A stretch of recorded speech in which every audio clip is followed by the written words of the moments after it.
मंथन।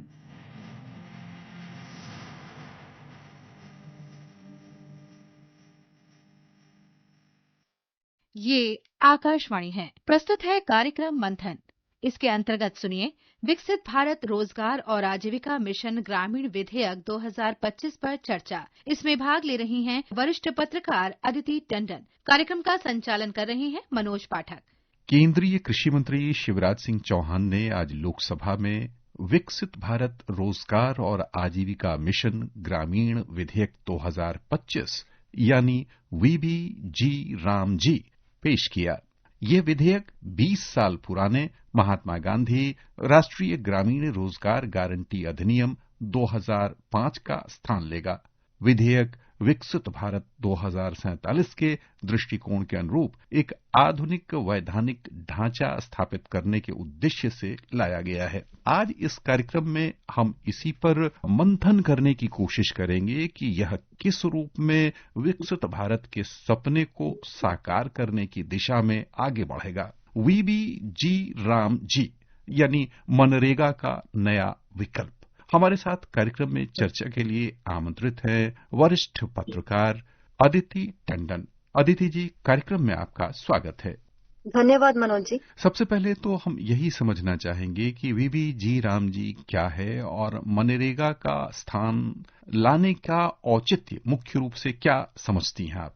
देखिए, सबसे जो महत्वपूर्ण चीज है वो आपने अभी अपनी शुरुआती रिमार्क्स में कही मनोज जी। वो सबसे इम्पोर्टेंट चीज ये है कि ये 2 दशक पुराना एक एक्ट है जो मनरेगा है। बहुत ही एक अपने आप में क्रांतिकारी कदम था जब ये लाया गया था, लेकिन तब से अब तक जो ग्रामीण अर्थव्यवस्था है उसमें बहुत बदलाव हो चुके हैं। जैसे कि अगर आप देखेंगे कि पावर्टी जो है वो बहुत डिप हो चुकी है। पहले अगर 2011-12 का फिगर देखेंगे करीब 25% पावर्टी रेट था, जो अब 4% पे घट के आ गया है। क्योंकि हुआ क्या है कि कंजम्पशन में बढ़ोतरी हुई है, लोगों की इनकम्स थोड़ी बेटर हुई हैं, फाइनेंशियल एक्सेस जो है वो बढ़ा है। न सिर्फ शहरी इलाकों में, रूरल इकोनॉमी में भी बहुत बदलाव आया है। ये बहुत सारे डेटा पॉइंट्स, सरकार की बहुत सारी एस्टिमेशंस और एनएसएसओ का डेटा हमें बताता रहा है।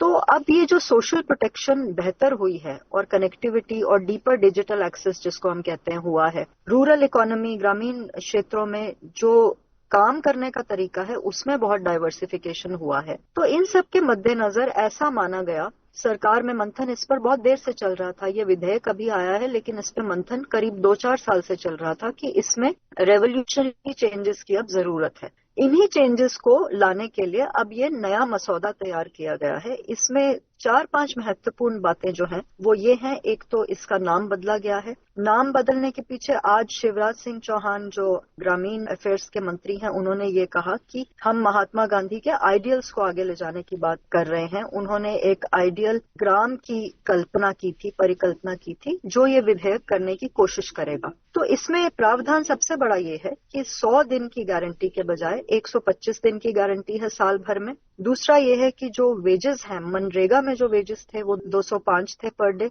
अब ये प्रावधान है कि उनको बढ़ाकर 250 किया जाए, तो उसमें भी बढ़ोतरी की गई है। सबसे बड़ा जो परिवर्तन है मनोज जी वो ये है कि स्टेट्स को अकाउंटेबल करने के लिए अभी क्या था, जो एग्जिस्टिंग सिस्टम है उसमें 90% जो पैसा है वो सेंटर से जा रहा था। ये एक फुली, एक तरीके से आप समझिए सेंट्रली फंडेड स्कीम थी।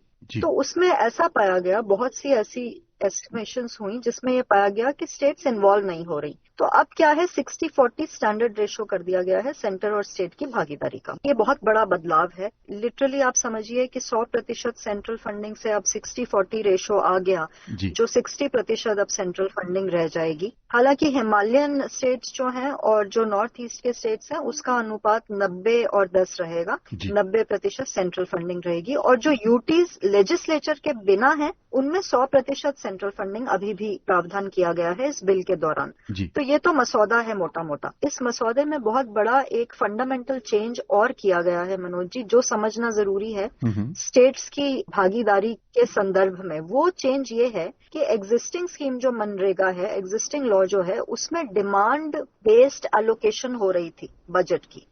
कि स्टेट्स डिमांड रेज करेंगे और फिर सेंटर से बजटिंग आएगी। और सिमिलरली जो जॉब भी मिल रहा था वो डिमांड बेस्ड लोगों को मिल रहा था कि चलिए यहाँ एक तालाब खोदने का प्रावधान कर देते हैं, आप कुछ लोगों को जॉब मिल जाएगा। लोग काम मांगते थे तो उनको एक किस्म से काम मिल जाता था। लेकिन अब इस नए मसौदे में प्रावधान ये है कि नॉर्मेटिव एलोकेशन होगी। नॉर्मेटिव फंडिंग जो है वो एक इकोनॉमी में वो एक रैशनल फंडिंग का तरीका है जिसमें ऑब्जेक्टिव क्राइटेरिया के बेसिस पे कि पहले हम ग्राम पंचायत के लेवल पर ये देखें तो सही कि हमारे ग्राम में किस चीज की जरूरत है। जी। हो सकता है वहां तालाब ऑलरेडी बहुत ज्यादा हो तो एक एक्स्ट्रा तालाब बनाने की कोई जरूरत नहीं हो, तो क्या जरूरत है वहां पे। अब इस मसौदे में क्या किया गया है कि सारे ग्राम पंचायतों के लेवल पर एक प्लान बनेगा जिसके बेसिस पर यह डिटरमिन होगा कि किसी पर्टिकुलर गांव में किस चीज के काम की जरूरत है, और इसको लिंक कर दिया गया है पीएम गति शक्ति के साथ। इस लिंकेज से क्या होगा Manoj ji, special data available हो जाएगा जो सैटेलाइट बेस्ड है कि कौन से गांव में किस चीज की जरूरत है। शायद किसी गांव में सड़क की जरूरत हो, शायद किसी गांव में कुएं की जरूरत हो, कहीं और सरोवर की जरूरत हो। तो जरूरत के बेसिस पर ये जो 4 और +4 वर्टिकल्स तय कर दिए गए हैं जो पहले नहीं था, इन 4 वर्टिकल्स में प्रावधान होगा कामों का और स्टेट डिमांड रेज करेंगी, उस बेसिस पे आपको पैसा मिलेगा। और आउटकम बेस्ड भी डिलीवरी जैसे यूटिलाइजेशन सर्टिफिकेट आपको देना पड़ेगा। एक ट्रांसपेरेंट सिस्टम होगा। उसमें क्या होता है मनोज जी, जो दिखाई नहीं देता बेनिफिट वो लॉन्ग टर्म होता है। जब ट्रांसपेरेंट फंडिंग होगी, जब ट्रांसपेरेंट डिलीवरी होगी, प्रॉपर ऑडिटिंग होगी फंड्स की, तो बहुत सारा पैसा बचेगा जो अभी सिस्टम में इधर उधर गुम हो जाता है। जैसे कि हमने देखा कि डिजिटल कनेक्टिविटी की वजह से कितने लोगों को पैसा उनके अकाउंट्स में मिल रहा है। सिमिलरली लीकेजेस को प्रिवेंट करेगा, उससे स्टेट्स का फायदा होगा। यहाँ अदिति जी ये समझना चाहेंगे कि आपने बड़े मार्के की बात कही कि पंचायत स्तर पर कह लें कि काम की निगरानी अधिक अच्छी हो सकेगी इस संपूर्ण प्रक्रिया में। यहाँ क्या ग्राम पंचायत को ये अधिकार दिया जाएगा कि वो अपनी डिमांड खुद रेज करें और राज्य सरकार उस आधार पर अपनी डिमांड आगे बढ़ाए? आपने जैसा कहा कि बॉटम अप अप्रोच होने वाली है, तो बॉटम अप अप्रोच में ये होने वाला है कि जो मॉनिटरिंग की और डिसीजन मेकिंग की पावर है वो ग्राम पंचायत को ही मिलने वाली है। तो वही बताएंगे कि हमें क्या जरूरत है, वही मॉनिटर करेंगे काम को। यानी ये बड़ा बदलाव होगा कि ग्राम पंचायत अपने यहाँ की जिम्मेदारी खुद अपने हाथ में उनकी आएगी। यहाँ पर हम ये समझना चाहेंगे कि नए विधेयक में पुराने विधेयक से मजदूरों को है तो ये अकुशल मजदूरों के लिए, लेकिन क्या इसमें कोई वेतन भुगतान को लेकर साप्ताहिक, मासिक या इस तरह का कोई प्रावधान किया गया है क्या? देखिए, जो सबसे इम्पोर्टेंट प्रावधान इस बिल में नया किया गया है, पुराने स्ट्रक्चर से डेली वेजेस होंगे, तो उसमें कोई मतलब नहीं है। उनके अकाउंट्स में पैसा अभी भी जा रहा है, बाद में भी जाएगा, तो वो सिस्टम वैसे ही चलेगा। लेकिन जो नया प्रावधान इस बिल में किया गया है कि 15 दिन के अंदर अंदर अगर मैंने सपोज एप्लीकेशन भरी ग्राम पंचायत को और ग्राम पंचायत ने डिमांड रेज की कि मुझे आज की डेट में नौकरी की जरूरत है, काम की जरूरत है, अगर 15 दिन में मेरी एप्लीकेशन पर मुझे काम नहीं दिया गया तो ये राज्य की जिम्मेदारी होगी मनोज जी कि वो अनएम्प्लॉयमेंट अलाउंस उस व्यक्ति को दें। तो अनएम्प्लॉयमेंट अलाउंस का इन्होंने ये डिसीजन लिया है कि स्टेट को नोटिफाई करने की इजाजत दी जाएगी, लेकिन स्टेट में जो मिनिमम वेज का प्रावधान है उससे कम, जो मिनिमम वेजेस हैं स्टेट की, उससे कम ये अनएम्प्लॉयमेंट अलाउंस नहीं हो सकता। तो ये एक बड़ा बदलाव है। दूसरा जो आपने कहा इम्पोर्टेंट चीज, वो आपने ये पूछा कि फार्मर्स और फार्म लेबरर्स के लिए ये बिल इसलिए महत्वपूर्ण हो जाता है क्योंकि इसमें एक नया प्रोविजन लेके आई है सरकार, जो ये कह रहे हैं कि 300 दिन, जो साल के हम 300 दिन लेके चलें, जो ब्रॉड मसौदा है इस बिल का, उन 300 दिनों में आपको 125 दिन गारंटीड रोजगार देने हैं। उन्हीं 300 दिनों में 60 दिन ऐसे होने चाहिए जब आप कोई काम ना दें, मतलब मजदूरों को आप कोई काम ना दें, क्योंकि ये सीजन ऐसे होने चाहिए जहां एग्रीकल्चर सोइंग और हार्वेस्टिंग के सीजन हो। अभी क्या हो रहा है प्रेजेंट मनरेगा में मनोज जी, बहुत सारे लोग पीछे खेतों में रह जाते हैं या अपने घर चले जाते हैं मनरेगा के काम करने, तो हार्वेस्टिंग और सोइंग के लिए एग्रीकल्चर लेबर की बहुत सारे राज्यों को कमी महसूस होती है।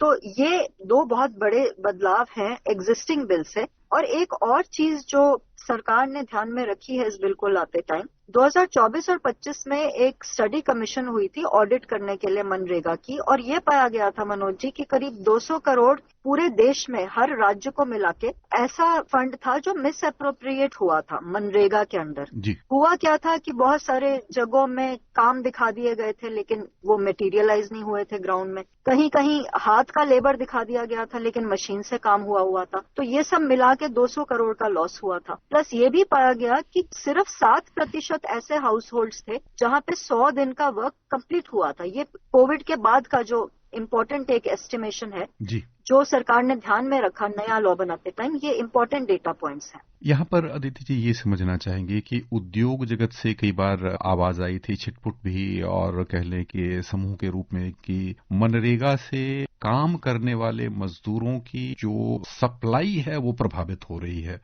नया जो कानून बना है उसमें 125 दिन की नियमित जो रोजगार अवधि मिलेगी, उससे उद्योग जगत की जो पुरानी शिकायत रही थी उसको हम किस रूप में संभाल पाएंगे या बदल पाएंगे या पूरा कर पाएंगे? क्या लग रहा है आपको?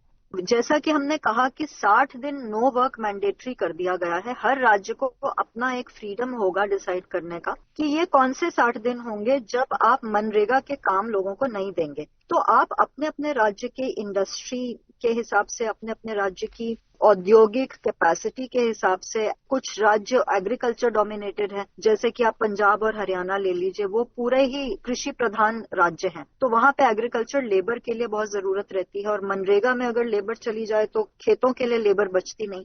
इसी को मद्देनजर रखते हुए ये नो वर्क पीरियड 60 दिन का तय किया गया है। और ये 60 दिन जरूरी नहीं एक साथ हों, ये साल में कभी भी हो सकते हैं, मतलब एग्रीगेट नहीं है, ये अलग अलग वक्त पे हो सकते हैं। यानी ये सुविधा रहेगी राज्य सरकार को कि अपनी आवश्यकताओं को देखते हुए वो 60 दिन तय करे, किस्तों में भी तय कर सकती है, लगातार भी तय कर सकती है, ये राज्य का विषय होगा। अगली जो महत्वपूर्ण बात है वो ये कि डीबीटी के लागू होने से बड़े पैमाने पर लीकेज रोकने की सफलता हमने पाई। ये कई अध्ययन में भी आया, जो काम करने वाले उनके खाते में धन पहुंच रहा है, वहां भी बातें स्पष्ट होकर आई। जो नए प्रावधान अब आएंगे उसमें काम के स्तर पर काम की मॉनिटरिंग के लिए वहां जो लीकेज हो जाया करती थी कि कागजों पर तालाब खुदा और कागजों पर ही साल भर के भीतर वो खराब हो गया और फिर वो भरा भी गया, उस तरह की जो लापरवाहियां या कह लें कि काम में जो हेरा फेरी होती थी, वहां पर पारदर्शिता सुनिश्चित करने का कोई प्रावधान किया गया है? हाँ, देखिए, वही जो पहले हम अभी बात कर रहे थे कि ग्राम पंचायत को ही सारा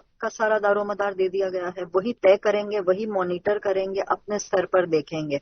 तो पंचायत की बहुत बड़ी भूमिका इस लॉ में रहने वाली है। और ये भी ध्यान में रखना होगा मनोज जी कि पहला जो मसौदा है जो अभी एग्जिस्ट करता है मनरेगा का मसौदा, उसमें तय है काम, लेकिन ब्रॉड सेगमेंट है कि आप कोई भी काम करवा सकते हैं। आप सड़क बनवा लीजिए, आप कुआं खुदवा लीजिए, तालाब बनवा लीजिए। लेकिन इस नए बिल में ये प्रावधान किया गया है कि 4 बड़े सेगमेंट्स तय कर दिए गए हैं। ये पहले बिल में प्रावधान नहीं था।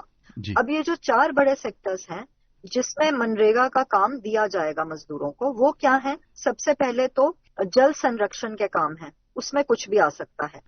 दूसरा है कि ग्रामीण, जिसको कहते हैं इंफ्रास्ट्रक्चर, जो ग्रामीण इंफ्रास्ट्रक्चर, रोड कह लीजिए उसको, या अपना कोई फूड ग्रेन स्टोरेज, या अनाज आया है मंडी तक जाने से पहले आपने उसको स्टोर करना है तो स्टोरेज फैसिलिटी क्रिएट करनी है, वो कोर रूरल इंफ्रास्ट्रक्चर में आ जाएगा। लाइवलीहुड रिलेटेड, आजीविका रिलेटेड इंफ्रास्ट्रक्चर आ जाएगा। और चौथा है जितने भी स्पेशल काम है डिजास्टर रिलेटेड, तो जितने भी नुकसान होते हैं डिजास्टर को लेके, उसके जो रिपेयर के काम है वो सब अब इस नए बिल के तहत मनरेगा के काम माने जाएंगे।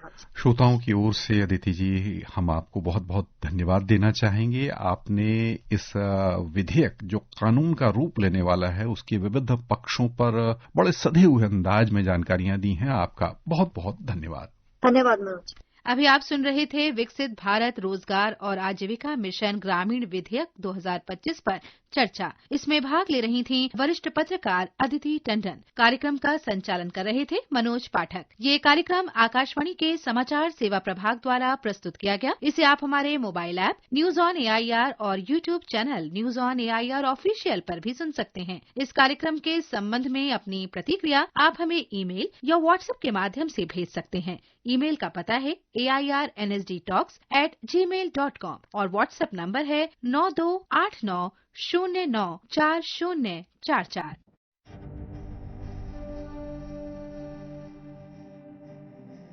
मंथन।